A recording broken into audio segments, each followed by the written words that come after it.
Lumabas na po ng kalupaan ang bagyong Christine matapos manalasa sa Northern Luzon, Southern Tagalog, Bicol Region at iba pang panig ng Pilipinas. Ito po ngayon ay nasa karagatan ng West Philippine Sea at inaasahang lalakas pa palabas ng Philippine Area of Responsibility patungong China. Pero sa latest forecast po ng Pag-asa, nabanggit po nila ang posibilidad na pagbalik o pag-U-turn o pag-loop ng bagyong Christine pabalik sa Philippine Area of Responsibility depende sa magiging interaction nito sa isa pang low pressure area na kapag naging bagyo ay tatawaging bagyong Leon. Bandang hapon po ng Huwebes, titingnan po natin sa windy.com ang pwedeng ikilos ni Severe Tropical Storm Christine. Biyernes po ng hapon, ito po ay palabas na ng Philippine Area of Responsibility patungong China. Sabado po, ito po ay nakalabas na ng Philippine Area of Responsibility patungong China sa Haikou City, Hainan Province.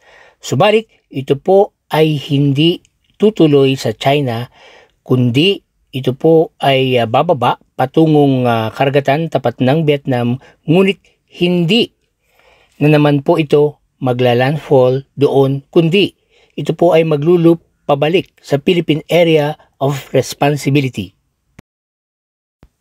Pagbalik po ni bagyong Christine, ito po ay mas mahina na at sa ipinapakitang imahe, ito po ay isang tropical depression hanggang tropical storm na lamang pagbalik ng PAR. At ito po ay muling maglulup patungo sa direksyon ng China sa araw ng Huwebes at hindi na muli babalik. At ito nga po ay inaasahang sa muli niyang pagbabalik sa China-Vietnam area ay dito na po ito malulusaw.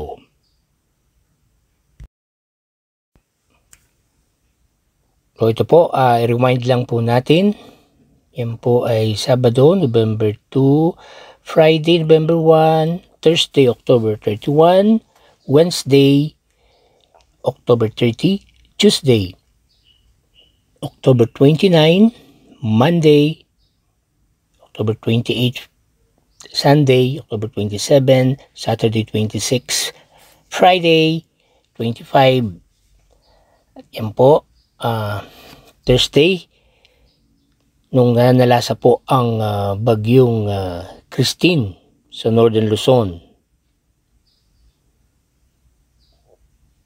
Habang nanalasa po si bagyong Christine sa Northern Luzon, meron pa pong isang low pressure area na nasa silangan ng Mindanao sa labas ng Philippine Area of Responsibility.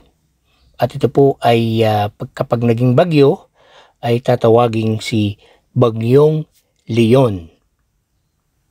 Maaring ang magiging sanhi po ng pagbalik, pag-U-turn o pag-loop ng bagyong Christine ay ang epekto ng si bagyong Leon.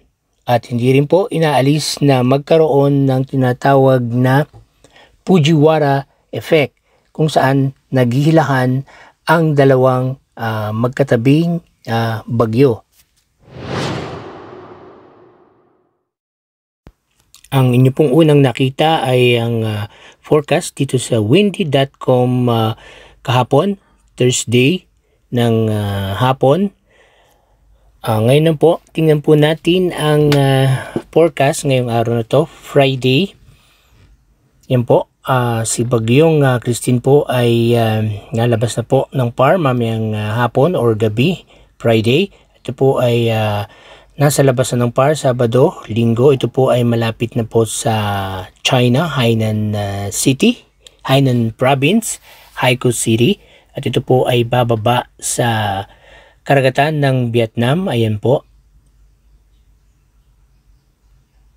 Hindi po ito tuluyan na maglalandfall sa Vietnam, kundi ito po ay maglulup pabalik sa Philippine Area of Responsibility. Tuesday na po yan. Babalik na po yan. Tuesday to Wednesday next week.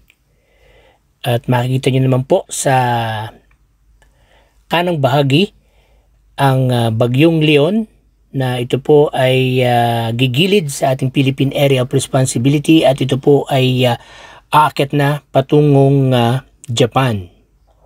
At si bagyong Christine ay higit na mas mahina po dito sa ating pangalawang forecast na to ngayong araw ng Friday.